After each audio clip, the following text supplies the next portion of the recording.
Teadaolevalt on Saku Lätte üks selline märksõna hoolivus. Tulebki meelde mulle üks lugu, mis on seotud erinevatest tahkudest hoolivusega. Me käisime metsa istutamas. Oli aprillikuu, peaks justkui olema suvi, aga ei.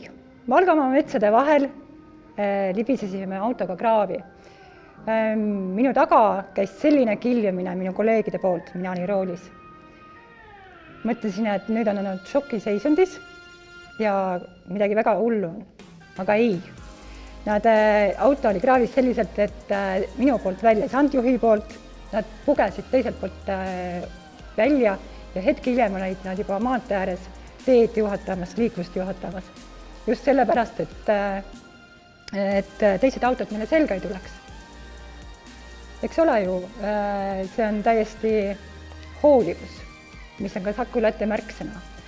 Aga siis läksime metsa istutama julgelt ja minu kõrval oli üks 50-aastase staažiga istutaja, kes ütles, et ta pole ealeski 50 aasta jooksul lumesajus istutanud metsa.